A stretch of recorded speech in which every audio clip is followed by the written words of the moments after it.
رب تعالیٰ قرآن مجید میں فرماتا ہے انما یرید اللہ لیذھب عنکم الرجس اہل البیت ویطہرکم تطہیرا، جس کا ترجمہ کہ بے شک اللہ تو یہی چاہتا ہے کہ اے نبی کے گھر والو تم سے ناپاکی کو دور فرما کر تمہیں خوب صاف ستھرا فرما دے۔ اب یہ آیت مقدسہ ہم سماعت کرتے رہتے ہیں، لیکن اگر اس آیت مقدسہ پر غور کیا جائے تو غور کرنے کے بعد ہمیں یہ پتہ چلتا ہے کہ صرف یہ ایک آیت مبارکہ اہل بیت پاک کی عظمت، شان، طہارت کا منبع اور سرچشمہ ہے۔ دیکھیں کیسے؟ سب سے پہلے تو اس آیت کے اسلوب پر غور کریں۔ رب تعالیٰ نے فرمایا انما کلمہ حصر ہے جس کے معنی تاکید میں آتے ہیں، اور اسی آیت کے آخر میں جائیں تو تطہیرا، یہ مفعول مطلق بھی تاکید کے معنی میں آتا ہے، تطہیرا رن ہے، تنوین ہے، اور تنوین بھی تعظیم، تکسیر اور تعظیم کے اور تاکید کے معنی میں آتی ہے۔ یعنی آیت ایک، حکم ایک، لیکن رب تعالیٰ نے اس آیت کو بیان کرتے ہوئے 3 تاکیدوں کو بیان فرمایا۔ اس میں حکمت کیا ہے؟ اگر رب تعالیٰ بغیر تاکید کے بھی کوئی حکم فرما دے تو مومن بندہ جو کلمہ رب کا پڑھتا ہے وہ بغیر چون چرا کیے ہوئے ہر اس احکام کو ماننے والا ہے۔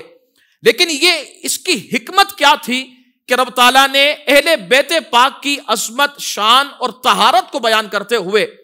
ایک نہیں بلکہ 3 تاکید کے ساتھ مضبوط فرمایا۔ تو یہاں مفسرین ایک خوبصورت بات کو ارشاد فرماتے ہیں، آپ فرماتے ہیں اس کی سب سے بنیادی وجہ یہ ہے کہ رب تعالیٰ عالم الغیب والشہادہ ہے، جو ہو چکا، جو ہو رہا ہے، جو آئندہ ہوگا، رب تعالیٰ ازل سے جانتا ہے۔ رب تعالیٰ کو معلوم تھا کہ کچھ لوگ آئیں گے، کلمہ پڑھیں گے، اللہ رب العزت کی وحدانیت، حضور کی رسالت کا اقرار کریں گے، لیکن جب ان کے سامنے اہل بیت پاک کی عظمت، شان، مقام و مرتبے کو ذکر کیا جائے گا تو وہ منکر ہو جائیں گے، انکار کریں گے۔ تو گویا رب تعالیٰ نے اس آیت میں 3 تاکیدیں بیان فرما کر یہ اعلان فرما دیا ہے کہ اے عظمت اہل بیت کے منکرو، تم کوشش کرتے رہو، تم ساری زندگی کی کوشش کر لو، لیکن تم عظمت اہل بیت کو کم نہیں کر سکتے ہو، کیونکہ ہم نے قرآن کی آیت میں ایسی تاکید اور مضبوطی فرما دی ہے کہ قیامت تک اہل ایمان آتے رہیں گے، آیتیں پڑھتے رہیں گے اور اہل بیت پاک کی عظمت کو بیان کرتے رہیں گے۔ تو یہ ہے اہل بیت پاک کی عظمت کی صرف اس ایک آیت کی ایک جھلک۔ اور اگر اور غور کریں تو دیکھیں قرآن آپ لوگ بھی پڑھتے ہیں، قرآن ہم نے بھی پڑھا ہے۔ اللہ رب العزت نے جب ہم جیسے عام لوگوں سے خطاب فرمایا تو رب کا انداز کیا ہے؟ رب فرماتا ہے فَاجْتَنِبُوا الرِّجْسَ، لوگوں اپنے آپ کو ناپاکی سے دور رکھو، نجس چیز سے دور رکھو۔ لیکن انداز جب نبی کے گھر والوں کے لیے ہوا تو بالکل مختلف، مخاطب جب نبی کے گھر والے ہوئے انداز بالکل مختلف۔ انداز کیا ہوا؟ رب نے یہ نہیں فرمایا کہ نبی کے گھر والوں یہ چیزیں نجس ہیں، انہیں اپنے آپ سے دور رکھو، لیکن رب تعالیٰ نے بلکہ انداز یہ بیان فرمایا کہ اے نبی کے گھر والوں، چونکہ تمہیں نسبت میرے محبوب سے ہے تو سنو، ہم تمہیں یہ عظمت عطا فرماتے ہیں کہ تم دور نہ کرو، بلکہ ہم خود تم سے ناپاکی کو بھی دور کر دیں گے، تمہیں پاک اور صاف بھی فرما دیں گے۔ تو یہ ہے نبی کے گھر والوں کی عظمت۔ اور پھر آگے بڑھیں تو امام رازی رحمت اللہ تعالی علیہ نے بڑا ہی خوبصورت یہاں پر کلام ارشاد فرمایا ہے، اور ایک راز کی بات جو اس آیت مقدسہ میں پوشیدہ ہے، اور ایک لطیف نقطے کی طرف اشارہ فرمایا ہے۔ آپ فرماتے ہیں کہ دیکھیں اس آیت کو رب نے صرف اتنا نہیں فرمایا کہ ہم نے نبی کے گھر والوں سے ناپاکی کو دور کر دیا، بات اتنی بھی تھی، لیکن یہاں تک نہیں فرمائی، بلکہ فرمایا دور بھی کیا اور پاک اور صاف بھی فرما دیا۔ اس میں راز کیا ہے؟ تو امام رازی بڑی خوبصورت بات ارشاد فرماتے ہیں کہ دیکھیں اس میں راز یہ ہے کہ اگر رب تعالیٰ صرف اتنا فرماتا کہ ہم نے ناپاکی کو دور کیا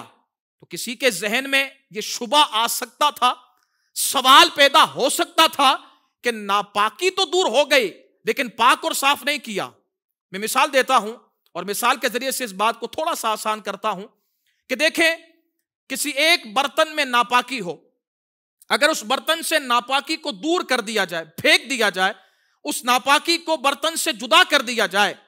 تو وہ ناپاکی برتن سے جدا تو ہو گئی ہے لیکن وہ برتن پاک نہیں ہوا ہے. اسے پاک کرنے کے لیے پہلے پانی سے دھونا پڑے گا، صحیح انداز میں اسے پاک کرنا پڑے گا، نجاست کے ذرات کو دور کرنا پڑے گا، اس کے اثر کو دور کرنا پڑے گا، پھر جا کے وہ برتن پاک ہوگا. تو گویا رب تعالیٰ نے بڑی خوبصورت بات فرما کر اور بڑے پیارے انداز میں فرما کر نبی کے گھر والوں کی عظمت کو بیان فرمایا ہے کہ فرمایا ہم نے تم سے ناپاکی کو دور بھی کر دیا ہے، صرف دور نہیں کیا بلکہ دور بھی کر دیا، اور تمہارے دل، تمہارے وجود کو پاک اور صاف بھی ہر نجاست سے فرما دیا ہے. تو یہ ہے نبی کے گھر والوں کی عظمت اور شان. اور جب یہ ساری عظمتیں سمجھ میں آ جائے نا تو پھر یہ شعر بھی مزہ دیتا ہے کہ اہل بیت پاک سے گستاخیاں بے باکیاں، لعنت اللہ علیکم دشمنان اہل بیت، جن کی پاکی کا خدائے پاک کرتا ہے بیاں، آیا تطہیر سے ظاہر ہے شان اہل بیت. حضرات محترم، یہ ہے نبی کے گھر والوں کی عظمت اور شان، یہ اہل بیت پاک کا مقام و مرتبہ. اچھا، یہاں پر ایک اور میں مسئلہ کو حل بھی کرتا چلوں کہ اس آیت مقدسہ میں اہل بیت پاک سے مراد